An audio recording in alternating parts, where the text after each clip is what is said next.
निमित्त हे आंदोलन करायचा इशारा सरपंच आणि ह्यांच्या सर्व कुटुंबांनी सर्व गावकऱ्यांनी दिला होता। तेव्हा प्रशासनाने त्याला आश्वासित केलं होतं की या तपासासंदर्भातली सगळी माहिती त्यांना भेटणार। मी आताही त्यांच्याशी चर्चा केली। मूळ मुद्दा काय आहे की 6 ते 14 जोपर्यंत हा सीआयडी कडे तपास केला नव्हता, तर ते आता सीआयडी कडे तपास आहे, तर ते म्हणतात तो तपास आता व्यवस्थित चालू आहे। ते 6 ते 14 मधला ज्या प्रशासनाने ज्या पोलीस अधिकाऱ्यांनी तपास केला, जे मूळपासून मी सांगतोय की त्यावेळेसचे एसपी, या भागातले डीवायएसपी आणि पोलीस प्रशासनातले जे काही त्या पोलीस स्टेशन मधले प्रशासन होतं त्यांचे सीडीआर तपासले, ह्या सगळ्या गोष्टी बाहेर येतील।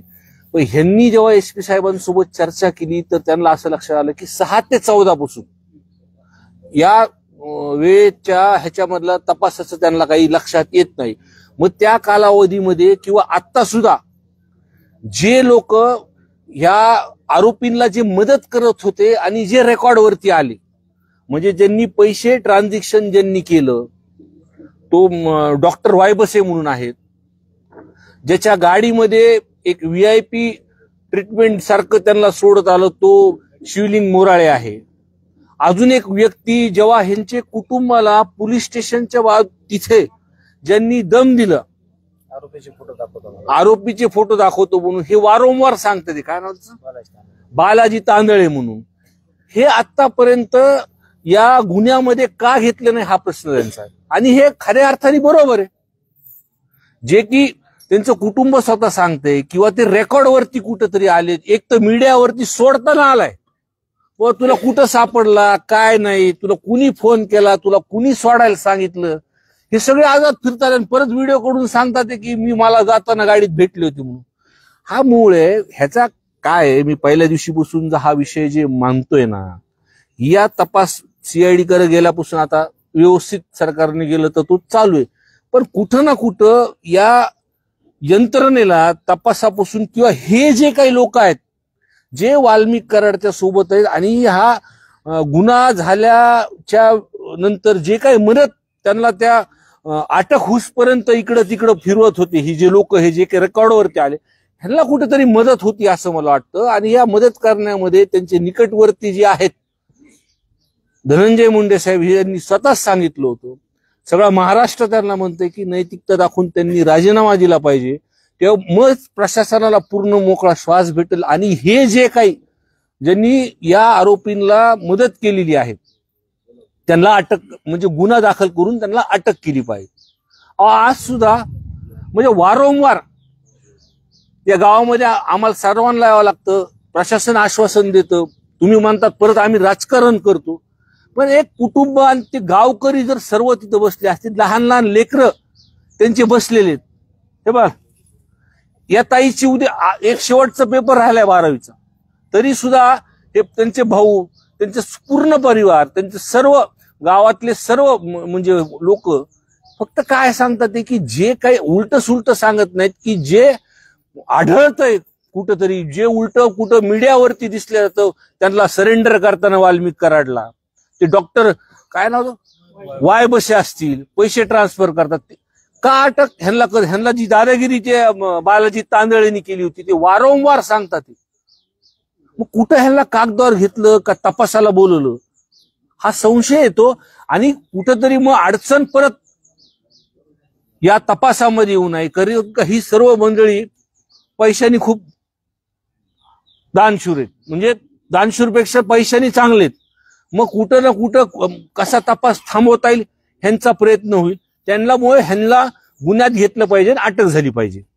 आज घटनेला 77 दिवस पूर्ण झाले, मात्र पूर्ण आंधळीत फरार आहे, कुठेतरी मग गृह मंत्र्याचं किंवा गृह खात्याचं आणि पोलीस खात्याचं आपल्याला म्हणावं लागेल। हे बघा, पोलिसांना तपायचा असेल, जर तो माणूस जिवंत असला तर 24 तासामध्ये तो सापडेल। माझं मत तसं, काही प्रकरण आधीचे जर बघितले तर जो माणूस नसेलच तो काय सापडणार, हा मूळ विषय ह्याच्यातला। म्हणून ह्या सर्व तपासामध्ये अजून काही खालीवर होऊ नये, जे काही मोबाईल सापडले नाहीत की अनेक अजून काही विषय असतील, आता ह्या सगळे तिन्ही जणांचं बोललं हे सगळं बघितलंय लोकांनी, त्याच्यामुळे त्यांना गुन्ह्यात घेतलं पाहिजे, अटक झाली पाहिजे। जो आरोपी फरार आहे तो त्याचा काही घातपात झाला आणि त्याचा मृत्यू झालाय किंवा त्याचा मृत्यू करण्यात आला असं काही म्हणायचं? मी तुम्हाला आत्ताच बोलताना सांगितलं, जो माणूस जिवंत आहे तो पोलिसांनी ठरवलं तर 24 तासात सापडू शकतो. म्हणजे काहीतरी त्याच्या जीवाला झाला असणार. काल राजेश्वर चव्हाणांनी असं एक वक्तव्य केलं आहे की आमच्या नेत्यावर जर आरोप कराल तर आम्ही जसं तसं उत्तर देऊ. हे बघा, आम्ही ह्याच्यामध्ये सुरुवातीपासून राजकारण करत नाही. तपासाची दिशा किंवा गावात आल्यानंतर जे त्यांचे कुटुंबाचे लोक सांगतात किंवा जी परिस्थिती एक लोकप्रतिनिधी म्हणून येते, तुम्ही आरोप करा, काय हरकत नाही, पण आम्ही सातत्याने सांगतो, अहो सभागृहामध्ये हा पहिल्यांदा महाराष्ट्राच्या इतिहासामध्ये हा विषय झाला असेल की सर्व पक्षाचे आमदार बोलले.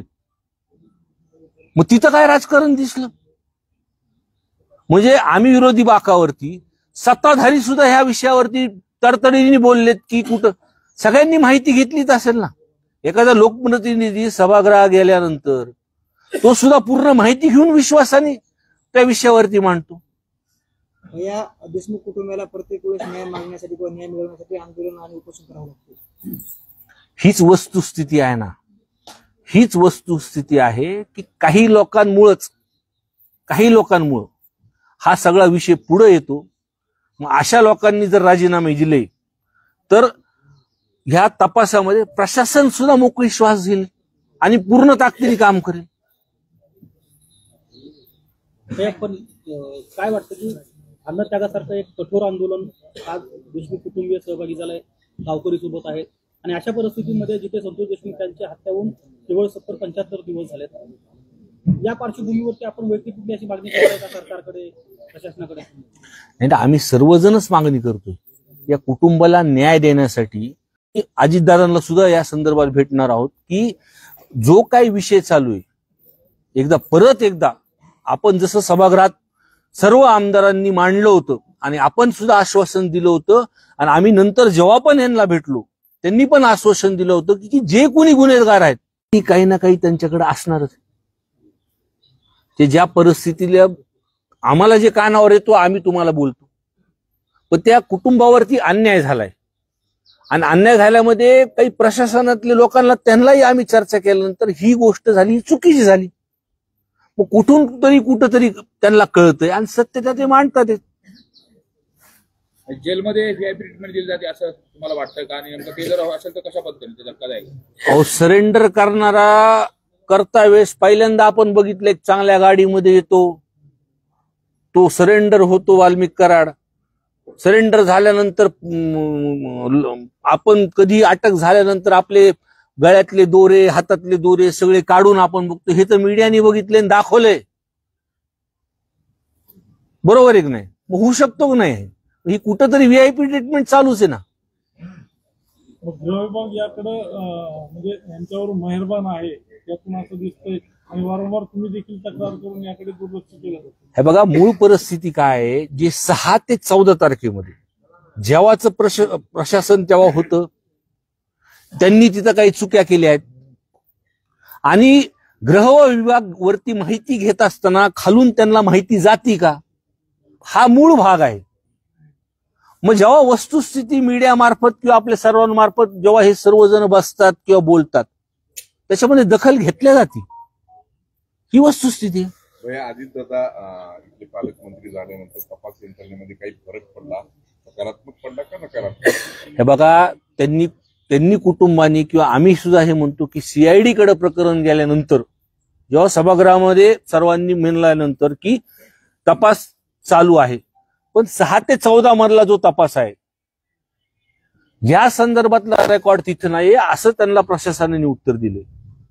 आणि उत्तर देत असताना जे काही लोक समोर येतात, 3 लोक, ते डॉक्टर काय नाव त्यांचं, वाय बसे, आणि ते पैसे देताना ट्रान्सफर करताना दिसतात. ते ज्यांनी गाडीमध्ये सोडलं तो शिवलिंग मोराळे, तिसरा ज्यांनी यांच्या कुटुंबाला पोलीस स्टेशनच्या त्या बाजूला आतमध्ये कुठं दम दिलाय बालाजी तांदळे, यांना का गुन्ह्यात घेत नाहीत आणि अटक करत नाही, हा विषय आहे.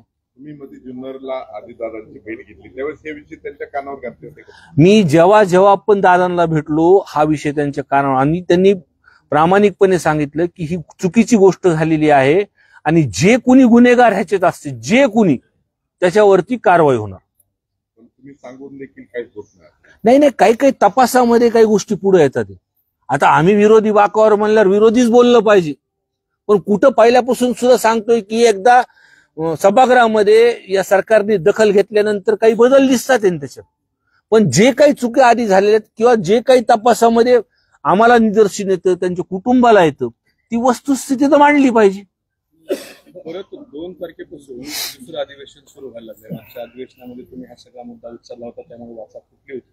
आता दुसरं अधिवेशन यायला लागले तरी ह्या प्रकरणात पूर्ण न्याय मिळालेला नाही. म्हणजे ह्याही अधिवेशनामध्ये हे सगळे प्रसाद उमटले. हो, आता गावकऱ्यांची, या सर्व परिसरांच्या लोकांच्या ज्या काही मागण्या असतील, मेन त्यांच्या कुटुंबाच्या ज्या असतील, ज्या काय आहेत, जे काही त्यांचे प्रश्न आहेत, ते प्रश्न तर आम्हाला सभागृहात मांडावंच लागतील.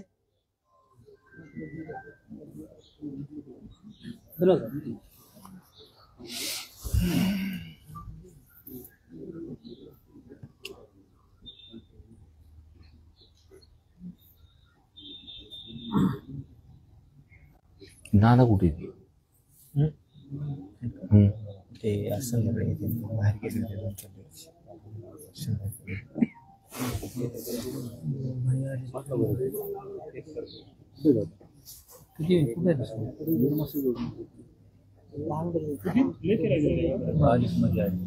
आले, त्यांना घ्यावं लागेल ना. आणि तुम्ही थांबा बसा.